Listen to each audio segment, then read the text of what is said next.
خون کو لکھتا ہوں خون پانی نہیں لکھتا، محلوں میں جو ناچتی ہے اسے رانی نہیں لکھتا، شمشیر ہو گردن پہ یا کاٹ کے کوئی زباں میری، قاتل کو لکھتا ہوں قاتل کبھی مسیحا نہیں لکھتا۔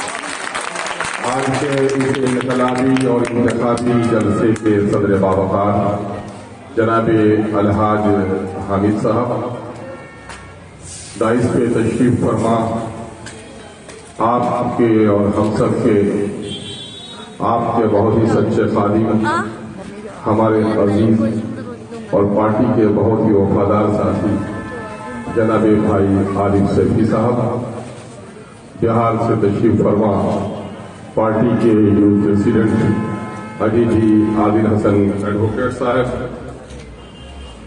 یہاں کے ذمہ دار جناب جان محمد صاحب، محمد عارف صاحب، جناب بھائی حکیم صاحب، ایڈوکیٹ کلیم صاحب، جناب رئیس صاحب، ڈاکٹر مشتاق صاحب، حیدر علی صاحب، عبد الخالد صاحب، عزیزی زاہد، اور یہاں پر بیٹھے ہوئے میرے سبھی بزرگوں اور نوجوانوں، عزیز بچوں، نیک اور پاکیزہ ترین ماں بہنوں اور بیٹیوں، اور ساحل باغ کے ساحل صفت سبھی بچوں اور بچیوں، سب سے پہلے تو میں آپ سب کی خدمت میں سلام عرض کرتا ہوں، السلام علیکم ورحمۃ اللہ وبرکاتہ۔ وعلیکم السلام۔ میرے بھائیوں اور بزرگوں، اس وقت آپ کی موجودگی میں دیکھ رہا اور مجھے بے انتہا خوشی ہو رہی ہے کہ کل سے آج تک میں نے جن جلسوں میں گیا اور جن لوگوں سے ملاقاتیں ہوئی تو مجھے بڑا اطمینان نظر آیا کہ پچھلی بار آیا تب ان نوجوانوں کو جوش تھا، بوڑھوں میں ذرا سا شک و رہب تھا، لیکن الحمدللہ اب کی بار آیا ہوں تو نہ صرف ہمارے غیرت مند نوجوانوں کا جوش و جنون ہے بلکہ ہمارے بزرگوں کی سرپرستی بھی پارٹی کو حاصل ہے، اور آپ کے چہرے دوسرے پر جو اطمینان دیکھ رہا ہوں اور آپ کے چشم پاکیزہ میں جو نور دیکھ رہا ہوں وہ اس بات کی دلیل ہے کہ آپ سبھی لوگوں نے یک طرفہ طور پر عارف سیفی کے پتنگ نہیں بلکہ اس وقت پورے ملک میں دلتوں، اقلیتوں اور کمزوروں کی حق پرست اور توانا آواز بیرسٹر اسدالدین اویسی صاحب کو ساتھ دینے کا فیصلہ کیا ہے۔ میرے بھائیوں اور بزرگوں، یہ مقامی اکائیوں کے جو الیکشن ہوتے ہیں اس الیکشن میں عمومی طور پر گلیوں کا مسئلہ، نالیوں کا مسئلہ، پانی کی سپلائی، صفائی کا اہتمام یا دوسری چیزوں پر تذکرہ ہوتا ہے۔ اگر اس اعتبار سے دیکھیں تو آج کہیں کہیں لگا تھا کہ حکومت آپ کی اور پارشد بھی آپ کا ہونا چاہیے۔ یہ جملہ تو ان علاقوں کے لیے نیا ہو سکتا ہے جن جگہوں پر آپ آدمی پارٹی کے پارشد نہیں جیتے تھے، لیکن آپ کے لیے جملہ نیا نہیں ہے بلکہ آپ نے اسی کو جس کو حکومت میں بیٹھا کر دلی کی سلطنت سونپی اسی کے آدمی کو اپنے وارڈ کی ذمہ داری بھی سونپی۔ ہونا تو یہ چاہیے تھا اور جگہوں سے زیادہ یہاں پر کام ہونا چاہیے تھا، لیکن آپ کی یہ ٹوٹی ہوئی سڑکیں، آپ کے گندے نالے، کچروں کا ڈھیر اور پانی کی محتاجی اس بات کی دلیل ہے کہ جس کو آپ نے اپنا مسیحا سمجھا تھا وہ آپ کا مسیحا نہیں تھا، وہ دغابات تھا، اور دغا اس نے کیا ہو یا نہ کیا ہو لیکن اس کا جو سرپرست تھا وہ اس کے سامنے میں آپ کے مسائل کی کوئی دلچسپی نہیں تھی، اس لیے آپ سب نے ان سے الگ ہونے کا فیصلہ کیا۔ میرے بھائیوں، ان چیزوں پر عزیزی عادل حسن ایڈوکیٹ نے اور آپ کے محبوب امیدوار نے تفصیل سے باتیں کی ہیں۔ میں ذرا سا دوسرے پہلو پہ بھی بات کرنا چاہ رہا ہوں کہ یہ صرف گلیوں کا اور نالیوں کا نہیں ہے۔ جمہوریت میں ہمارا سب سے بڑا حربہ، سب سے بڑا ہتھیار اونٹ ہے۔ اس اونٹ کی طاقت سے ہم اپنے مستقبل کو طے کرتے ہیں، اپنی نسلوں کے مواقع یا ان کی محرومی کا فیصلہ ہے۔ ووٹ نہیں ہے بلکہ جمہوری نظام میں ووٹ ہتھیار ہے. ووٹ نہیں ہے وہ آپ کے ضمیر کی آواز ہے. ووٹ نہیں ہے بلکہ امانت ہے, اور امانت کو اہل امانت کے حوالے کرنا آپ کا اور ہمارا فریضہ ہے. میں پیارے آقا صلی اللہ علیہ وسلم کی حدیث کا مفہوم سنانا چاہتا ہوں کہ پیارے آقا سے پوچھا لوگوں نے, یا رسول اللہ قیامت کب آئے گی؟ رسول اللہ نے فرمایا جب امانتوں میں خیانت ہونے لگے. سائل نے پھر پوچھا, یا رسول اللہ امانتوں میں خیانت کیا ہے؟ تو آپ صلی اللہ علیہ وسلم نے فرمایا جب تم اپنے نااہل کو امیر بنا لو, یہ امانت میں خیانت ہے, یہ قیامت کی علامت ہے. قیامت یعنی تباہی.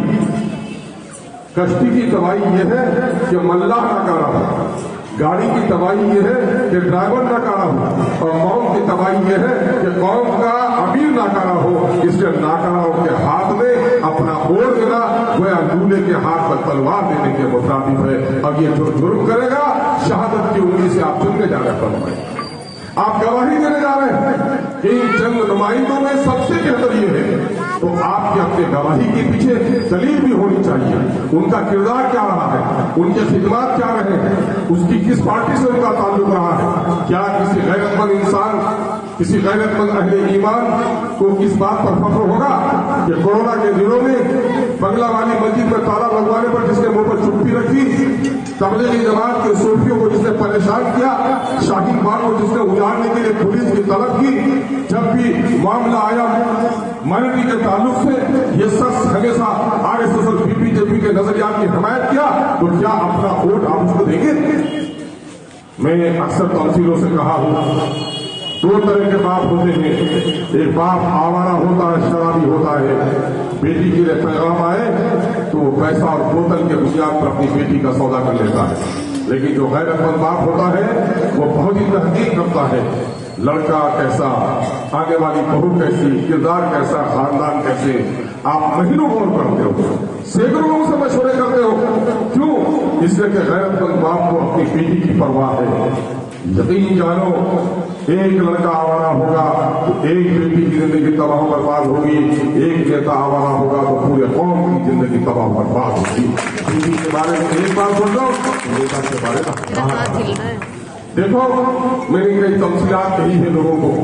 میں نے کہا اس وقت حمایت کیوں, میں نے کہا چوراہے پہ بچہ کھڑا ہے, ان سے پوچھو تمہارا نام کیا ہے, وہ زید بغل کچھ بتا دے. پوچھو اس محلے کا پارشد کون ہے, اس کا بھی نام بتا دے. بولو ایمان کون ہے, اس کا بھی نام بتا دے. چودھری کون ہے, اس کا بھی نام بتا دے. پانچوں کی اچھی دکان کی ہے, اس کا بھی نام بتا دے. مندر کا پنڈت کون ہے, اس کا بھی نام بتا دے. لیکن جب اس بچے کو ٹھہر کر پوچھو, یہ بچہ تو سب کا نام بتا دیتا ہے, بیٹا تمہارے ابو کا نام کیا ہے؟ اب وہ بچہ جو ہر سوال کا جواب برملا دیتا تھا وہ بچہ چپ ہے. پوچھتے ہوا بیٹا تمہارے ابو کا نام کیا ہے؟ بچہ کچھ نہیں بولتا. بیٹا سب کا نام بستی کا تو جانتا, اپنے ابو کا نام بتا. بچہ چپ ہے. آپ کے دل میں کئی خیال آئے گا کہ شاید اس بچے کا باپ مر گیا ہوگا, غم سے بچہ نام نہیں لیتا. پھر آپ نے بتانا کیا بچہ چپ ہے, آپ کے دل میں خیال ہوتا ہوگا کہ کہیں اس کا باپ کوئی بدنام زمانہ آدمی ہے جس کا نام لیتے ہوئے شرماتا ہے, یا ممکن ہے معاف کرنا میری بیٹیوں, ایسا بھی ہے کہ بہت سارے بچوں کو آج بات کا نام. میں پوچھتا ہوں, ابھی عادل نے کہا آپ سے اگر پوچھا جائے کہ یادو کا نیتا کون ہے, بتا دو, بتا سکتے ہیں کون ہے یادو کا نیتا کون ہے؟ بہار میں لالو یادو, UP میں اکھلیش یادو. پوچھو پاسوان کا نیتا کون ہے بہار میں؟ رام ولاس پاسوان. بولو کوئری یونی کا نیتا کون ہے؟ نتیش کمار. ملا کا نیتا کون ہے؟ مکیش سین, کیونکہ بہار اور UP کے لوگ ہوتا تھا آج تک ہماری طور پر. لیکن اسی سے پوچھو کہ مسلمانوں کا نیتا کون, تو اس کے لفظ پہ کوئی نام نہیں. اگر اویسی کو آپ حیدرآباد تک محسوس رکھیں تو اس چوراہے کے بچے کا جو حال ہے وہی میرے قوم کے نوجوانوں کا حال ہے. وہ سب کا نام تو بتا سکتا ہے, اپنے نیتا کا نام نہیں بتا سکتا. میرے بھائی آج اللہ کا شکر ہے کہ ہمارے درمیان ایسا نیتا آ گیا ہے. ایک دوسری مثال دیتا ہوں کہ 12 برس تک بچہ نہ ہو گھر میں تو پڑوسن کے بچے کو عورت گود کر لیتی ہے, کتے بلی کے بچے کو بھی گود کر لیتی ہے. میں لوگ رہنے والی لیکن 12 برس کے بعد اولاد ہو تو پھر اپنی اولاد ایک لمبے عرصے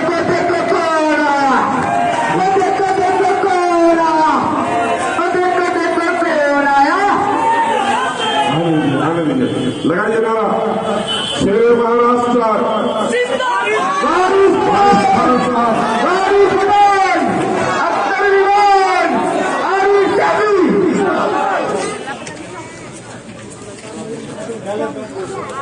پھر اپنی اولاد آ جائے تو اپنی اولاد پیشانی چومتی ہے ماں. ان 75 سالوں کا محاسبہ کرو.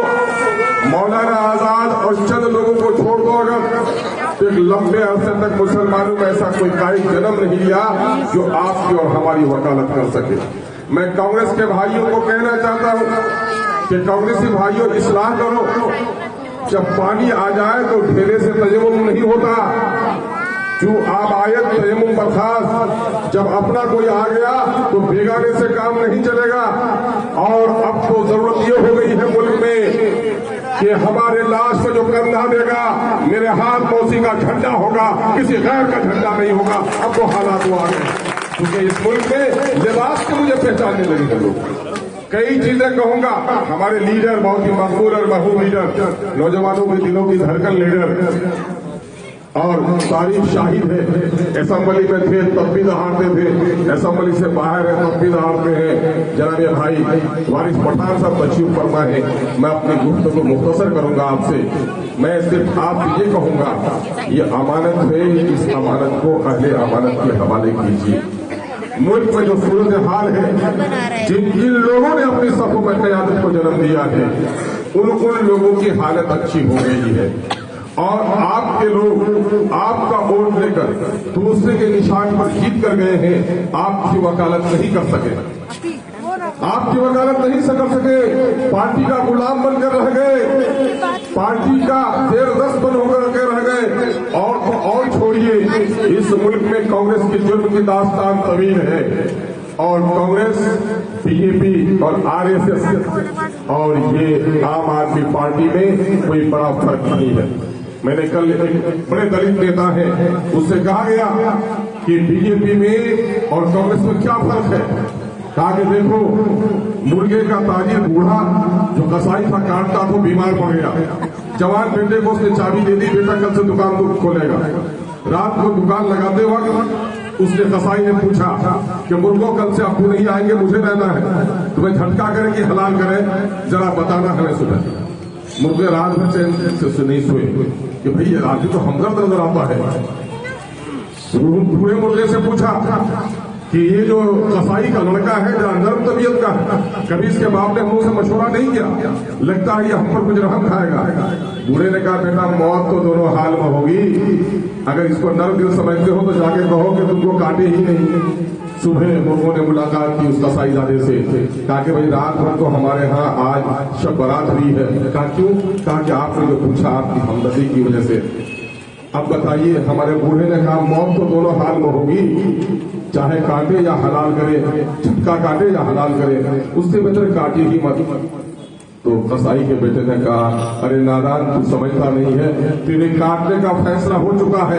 جھٹکا پسند ہے یا حلال ہے, جو جھٹکے سے کاٹے اس کا نام بی جے پی ہے, جو ہولے ہولے حلال کرے اس کا نام کانگریس ہے, اس کا نام کانگریس. اور جو اچھا دیکھو تو شاہین کہتے ہیں اس پرندے کو, پرندوں کے جہاں کا سردار ہوتا ہے. وہ گدھ کے درمیان میں بھی رہتا ہے لیکن اسے زندے کی تلاش ہوتی ہے, گدھ کی طرح مردے کی تلاش نہیں ہوتی ہے. شاہین بات کی بیٹیاں اپنے دانوں کے ہاتھ پھیلا کر اس کی تالی بجے گی, جی تالی ایسی پیٹو کہ کانگریس کا بھی گال لال ہو جائے, بی جے پی کا بھی گال لال ہو جائے, اور عام آدمی کے چہرے پر چمتکار ہو جائے. اس انداز سے مردوں کی تالیاں ہو جاؤ. یہ کیا نشانی تالیاں ہو جائے, جذبہ اور جنون, یہ جوانوں کی طاقت ہے. تو جو جھٹکا کرے اس کا نام بی جے پی, جو حلال کرے